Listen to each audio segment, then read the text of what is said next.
Hello friend, स्वागत है आप सभी का अपने यूट्यूब चैनल आद्या स्टडी एकेडमी में। आज की इस छोटी सी क्लास में हम सदिश और अदिश राशियां यानी वेक्टर और स्केलर क्वांटिटीज के बारे में ट्रिक के माध्यम से पढ़ने वाले हैं। बहुत बड़ी क्लास नहीं रहेगी, मुश्किल से 10 से 12 मिनट की ये क्लास रहेगी।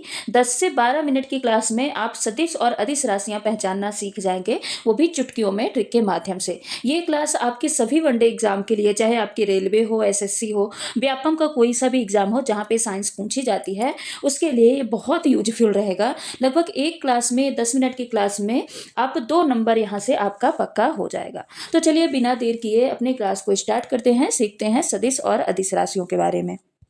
देखिए, भौतिक राशियों का वर्गीकरण हुआ और भौतिक राशियों का जो वर्गीकरण है वो 2 आधार पे हुआ। एक है दिशा और परिमाण के आधार पे और दूसरा क्या है, मापन या मात्रक के आधार पे। तो दिशा एवं परिमाण के आधार पे जो राशियां होती हैं वो 2 प्रकार की होती हैं। एक हो गई अदिश राशियां और दूसरी हो गई सदिश राशियां। आज हम इन्हीं को पढ़ने वाले हैं। और जो मापन या मात्रक के आधार पे, उस आधार पे 3 प्रकार की राशियां होती हैं। कौन कौन सी होती हैं? मूल राशियां होती हैं, फंडामेंटल यूनिट्स होती हैं, जिसके बारे में हम पढ़ चुके हैं कल की क्लास में। और दूसरी कौन सी होती हैं? व्युत्पन्न राशियां होती हैं। तीसरी होती हैं पूरक राशियां। इनके बारे में हम डिटेल में पढ़ चुके हैं पिछली क्लास में, वो भी ज़्यादा बड़ी क्लास नहीं है, मुश्किल से 12 मिनट की क्लास है। उस क्लास में हम मापन या मात्रा के आधार पर जो राशियां होती हैं, मूल राशियां, व्युत्पन्न राशियां और पूरक राशियां पढ़ के आ चुके हैं। ठीक है, तो आज हम पढ़ते हैं सदिश और अदिश राशियों के बारे में। लास्ट में हम पढ़ेंगे कुछ खगोलीय मात्रक के बारे में, पर सदिश और अदिश राशियां कंप्लीट करने के बाद। तो अब सदिश राशियां या फिर वेक्टर क्वांटिटीज क्या होती हैं? तो जिन भौतिक राशि को पूर्ण रूप से व्यक्त करने के लिए परिमाण यानी मैग्नीट्यूड और दिशा दोनों की आवश्यकता होती है, उसको हम क्या बोलेंगे? सदिश राशि बोलेंगे। यानी कुल मिला के सदिश राशि में एक तो परिमाण होगा, मैग्नीट्यूड होगा और दूसरा क्या होगा? दिशा होगा। तभी हम उसको व्यक्त कर पाएंगे। दोनों के माध्यम से कोई एक भी नहीं होगा तो हम सदिश राशियों को व्यक्त नहीं कर पाएंगे। यानी सिर्फ मान बताना काफी नहीं होगा। जैसे इसके लिए सिर्फ ये नहीं बता सकते हैं कि 10 मीटर किस दिशा में है, 10 मीटर ये भी बताना जरूरी होगा। मान के साथ साथ दिशा भी बताना जरूरी होता है, तो इसको क्या बोलते हैं? सदिश राशि बोलते हैं। एग्जाम्पल के तौर पे अगर आप उदाहरण देखें तो उदाहरण क्या हो जाएगा? 40 किलोमीटर पर आवर पूर्व दिशा में, ये क्या बताती है? सदिश राशि को बताती है। जैसे आपको अगर कोई पूछेगा एड्रेस की आपको किधर जाना है, तो आप क्या बोलेंगे कि मान लेते हैं आप बोलेंगे कि 40 किलोमीटर आपको जाना है उत्तर दिशा में या 40 किलोमीटर आपको जाना है दक्षिण दिशा में। तो ये सब क्या कहलाता है? ये कहलाती है सदिश राशि। और वैसे भी अगर आपको सदिश राशि ट्रिक के माध्यम से, देखिए क्वांटिटीज में क्या होता है, कंफ्यूजन हो जाता है। अब क्वेश्चन में 4 ऑप्शन दे दिए जाते हैं कि इनमें से कौन सी एक सदिश राशि है, तो उसमें बहुत ज़्यादा कंफ्यूजन हो जाता है और काफ़ी सारे बच्चों का यहीं पे प्रश्न गलत होता है। तो आपको क्या करना है, एक मैं ट्रिक यहाँ पे बता रही हूँ कि कोई भी अगर सदिश राशि है तो उसमें मोस्टली सदिश राशि में आपको वह देखने को मिलेगा। अगर आपको वह दिखाई दे रहा तो वह कैसी राशि हो जाएगी? वो हो जाएगी एक प्रकार की सदिश राशि। ठीक है, चलिए एग्जाम्पल में देखते हैं आपके। तो ये देखिए जितनी भी राशियां हैं ना, ये सारी सदिश राशियों के उदाहरण हैं।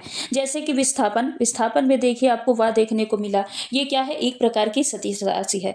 विस्थापन कैसे सदिश राशि है? विस्थापन के लिए आपके परिमाण के साथ साथ दिशा की भी जरूरत होती है। एक तो परिमाण और दूसरा दिशा की जरूरत होती है, तो ये क्या कहलाएगा? विस्थापन। वेग भी क्या है? वेलोसिटी भी एक सदिश राशि है। वेलोसिटी का मात्रक क्या होता है? मीटर पर सेकेंड। कल हम मात्रा के बारे में पढ़े थे। ठीक है, त्वरण भी क्या है? देखिए वेग में भी वह देखने को मिला, त्वरण में भी आपको वह देखने को मिला। तो त्वरण भी क्या है? त्वरण भी एक प्रकार का सदिश राशि है। अब त्वरण, जैसे जब वेग सदिश राशि है, आपको कुछ चीजें अपने मतलब दिमाग में भी सोचना है कि जब वेग सदिश राशि है तो त्वरण तो सदिश राशि होगा ही। कैसे त्वरण सदिश राशि होगा? क्योंकि त्वरण क्या होता है? वेग में परिवर्तन की दर बटे समय। क्या होता है? वेग में परिवर्तन की दर बटे क्या हो जाएगा? समय। तो ये क्या कहलाएगा? त्वरण। तो जब वेग सदिश राशि है तो वेग में जो परिवर्तन होगा समय के साथ, तो वही क्या कहलाता है? त्वरण कहलाता है। तो त्वरण भी क्या होगी? एक प्रकार की सदिश राशि होगी। देखिए वा में बल में वा आया तो फोर्स भी एक प्रकार की सदिश राशि होती है। संवेग में भी वा आया, आप ये नजर मारते चलिएगा, सभी चीजों में आपको वा देखने को मिल रहा है। तो संवेग में वा आया तो मोमेंटम भी एक प्रकार की सदिश राशि है, भार को छोड़ के। पर भार कैसे, ये भी मैं बता रही। भार क्या होता है, W बराबर mg होता है कि नहीं होता है। मास इंटू ग्रेविटी क्या होता है, भार को बताता है कि नहीं बताता। अब जो ग्रेविटी होती है तो ग्रेविटी की एक दिशा होती है, ठीक है, ग्रेविटी की क्या होती है, एक दिशा होती है, तो इसीलिए भार क्या होता है, एक प्रकार की सदिश राशि है। बाकी यहाँ पे देखिए बात देखने को मिल रहा है, तो ये विद्युत क्षेत्र क्या होगा, आपके एक प्रकार की सदिश राशि होगी। चुंबकीय क्षेत्र भी सदिश राशि है। आघूर्ण, वेग में परिवर्तन, ये सब क्या है, सदिश राशि हैं। आपको दो एक्सेप्शन याद रखना है, एक भार के बारे में याद रखना है, और वो क्यों ऐसा हो गया, क्योंकि ग्रेविटी की क्या होती है, एक दिशा होती है, ग्रेविटी हमेशा नीचे की ओर लगती है, इसीलिए क्या है, भार एक सदिश राशि है। ऐसे ही आपको घूर्ण या टॉर्क को याद रखना है कि टॉर्क भी क्या होता है, एक प्रकार की सदिश राशि होती है। वेग में परिवर्तन में तो वह आ ही रहा है, तो ये क्या है, एक प्रकार की सदिश राशि है। तो सारे एग्जाम्पल देखिए, विस्थापन, वेग, त्वरण, बल, संवेग, भार, विद्युत क्षेत्र, चुंबकीय क्षेत्र, टॉर्क या आघूर्ण बोलेंगे, वेग परिवर्तन, ये सब क्या है, एक प्रकार की सदिश राशि है। और सदिश राशि में क्या होता है, परिमाण भी होता है और साथ ही साथ दिशा भी होता है। अब हम पढ़ते हैं अदिश राशि के बारे में। अब अदिश राशि क्या होती है, स्केलर क्वांटिटीज क्या होती हैं, जिन भौतिक राशियों को केवल और केवल परिमाण, मैग्नीट्यूड के से व्यक्त किया जा सकता है, यानी इनको व्यक्त करने के लिए केवल और केवल परिमाण की आवश्यकता होती है, मैग्नीट्यूड की आवश्यकता होती है, और कोई भी दिशा की आवश्यकता नहीं होती, दिशा बताने की जरूरत नहीं होती है, उनको क्या बोलते हैं, अदिश राशि बोलते हैं। यानी इसमें दिशा बताने की आवश्यकता नहीं पड़ती। जैसे मैंने पूछा कि भैया आपकी हाइट क्या है ना, किसी से मैंने पूछा कि भाई आपकी हाइट क्या है, तो आप क्या बताएंगे, 6 फीट है। अब 6 फीट क्या बोलेंगे, उत्तर की ओर है कि दक्षिण की ओर है कि पूर्व की ओर है, ईस्ट है वेस्ट है, क्या आपको दिशा बताना है, तो बिल्कुल नहीं। आप सिर्फ क्या बता देंगे, परिमाण बता देंगे कि 6 फीट हमारी क्या है, हाइट है। तो यही क्या कहलाती है, यही अदिश राशि कहलाती है। एक चीज और आप याद रखिएगा कि जितने भी मूल राशियां होती हैं ना, साथ हमने फंडामेंटल यूनिट्स मूल राशियां पढ़ी हैं कि नहीं पढ़ी हैं कल की क्लास में। अगर आपने नहीं देखी है तो पहले आप जाके कल की क्लास को कंप्लीट करिएगा। बहुत बड़ी नहीं है, 10 से 15 मिनट की ही सारी क्लासेस रख रहे हैं, छोटे छोटे टॉपिक कवर कर रहे हैं, ताकि आपको ज़्यादा बर्डन भी होना हो, और एक छोटी छोटी क्लास में आप एक एक टॉपिक से लगभग 1 से 2 प्रश्न अपने 1 से 2 नंबर आप फिक्स करते जाइए। तो जितनी भी मूल राशियां होती हैं, फंडामेंटल राशियां होती हैं, सब क्या होती हैं, सारी अदिश राशियां होती हैं, ठीक है, ये जरूर याद रखिएगा। जैसे लंबाई है, द्रव्यमान है, ये सब क्या है, मूल राशियां हैं, और जितनी भी मूल राशियां होंगी सारी क्या होंगी, अदिश राशियां होंगी। उदाहरण के लिए देखिए, तापमान अगर कोई पूछा है कि आज का टेम्परेचर कितना है, तो आपने बता दिया 30 डिग्री सेल्सियस। अब 30 डिग्री सेल्सियस को बताने के लिए क्या दिशा की जरूरत पड़ी कि 30 degree Celsius north, 30 degree Celsius west या ईस्ट, कुछ आपको बताने की जरूरत पड़ी, तो बिल्कुल नहीं। यहाँ पे सिर्फ और सिर्फ हमको मैग्नीट्यूड या परिमाण बताने की जरूरत पड़ती है, ठीक है। अब अदिश राशियों के थोड़ा एग्जाम्पल देख लेते हैं। तो ये कुछ अदिश राशियों के एग्जाम्पल हैं, जैसे डिस्टेंस है, दूरी। दूरी बताने के लिए आपको दिशा की जरूरत नहीं पड़ेगी, आप मीटर में डिस्टेंस बता देंगे, उसके लिए आपको दिशा की जरूरत नहीं पड़ेगी।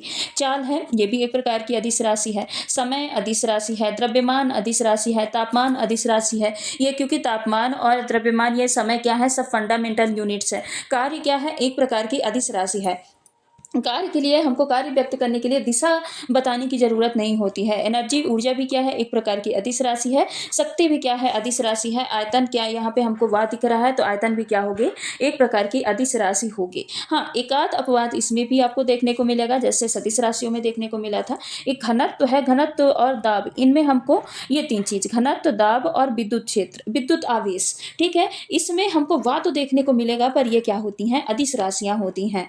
घनत्व, दाब और विद्युत आवेश, जो इलेक्ट्रिक चार्ज होता है, ये सब क्या होती हैं, अदिश राशियां होती हैं, वह देखने को मिलता है। ऐसे सदिश राशि में हमने क्या देखा था, भार, इसमें वह देखने को नहीं मिला था, और एक था आघूर्ण, ठीक है, वह नहीं था, फिर भी ये क्या थे, एक प्रकार की सदिश राशियां थी। तो 1-2 अपवाद भी क्या कर लेना है, आपको याद कर लेना है, बाकी ये क्या है, सारी अदिश राशियां हैं। अब हम कुछ खगोलीय मात्रक के बारे में पढ़ लेते हैं। कुछ महत्वपूर्ण ये खगोलीय इकाइयां हैं। देखिए, एक खगोलीय इकाई एस्ट्रोनॉमिकल यूनिट वगैरह बराबर क्या होती है, पृथ्वी की सूर्य से औसत दूरी को क्या बोलते हैं, EU खगोलीय इकाई बोला जाता है। और एक खगोलीय इकाई बराबर कितना होता है, 1.5 गुणे 10 की पावर 11 मिनट को बोलते हैं, ठीक है। और एक वर्ष में प्रकाश द्वारा तय की गई दूरी को क्या बोला जाता है, एक प्रकाश वर्ष बोला जाता है। और एक लाइट ईयर या एक प्रकाश वर्ष बराबर क्या होता है, 9.45 गुणे 10 की पावर 15 मीटर होती है। ठीक है। अगला क्या हो जाएगा, पारसेक। पारसेक क्या होता है, एक पैरालैक्टिक सेकंड में प्रकाश द्वारा तय की गई दूरी। क्या होता है, एक पैरालैक्टिक सेकंड में प्रकाश द्वारा तय की गई दूरी क्या कहलाता है, एक पारसेक कहलाता है। तो एक पैरालैक्टिक सेकंड बराबर क्या होता है, 3.26 प्रकाश वर्ष होता है। तो सबसे बड़ा जो मात्रक होता है क्या होता है, सबसे जो बड़ी इकाई होती है वो पारसेक होती है। फिर उससे बड़ा हो जाता है प्रकाश वर्ष, और फिर उससे बड़ा हो जाता है क्या है, खगोलीय इकाई। सबसे बड़ी इकाई क्या होती है, पारसेक होती है। अब हम कुछ भौतिक राशि और उनके मापन युक्ति के बारे में पढ़ते हैं कि इन भौतिक राशियों को किन युक्ति से मापा जाता है।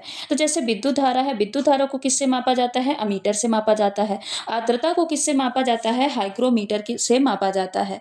अगर वायु की गति की दिशा मापनी हो तो वायु की गति की दिशा किससे मापी जाएगी, एनीमोमीटर से मापी जाती है। वायु की गति की दिशा किससे मापी जाती है, एनीमोमीटर से।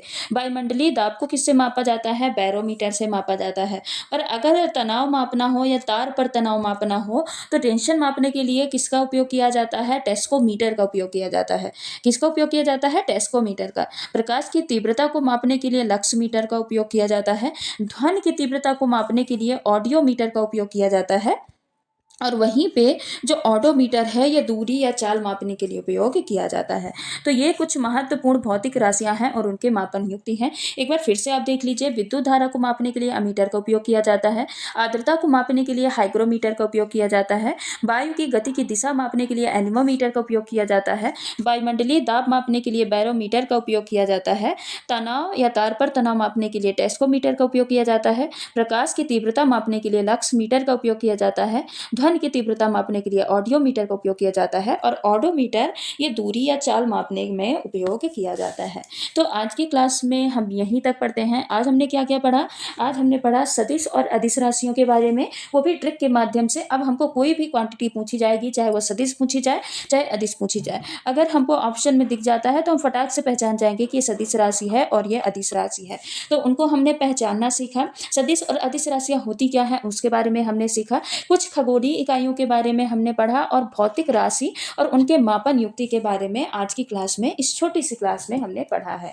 तो मिलते हैं आज के लिए, बस हम यहीं पे इस क्लास को समाप्त करते हैं। मिलते हैं अगले वीडियो में कुछ और महत्वपूर्ण टॉपिक के साथ। हम कोशिश करेंगे कि अगली क्लास में हम बीमा निकालना सीख लेंगे। अब क्योंकि हमारा यूनिट एंड मेजरमेंट टॉपिक चल रहा है तो इसको हम कल खत्म कर देंगे। कल हम बीमा निकालना सीख लेंगे कि बीमाओं को, वो भी ट्रिक के माध्यम से सीखेंगे। मात्र 10 मिनट में, 15 मिनट में वो भी हम सीख जाएंगे। तो आज की क्लास को हम यहीं पे समाप्त करते हैं। मिलते हैं अगले वीडियो पे।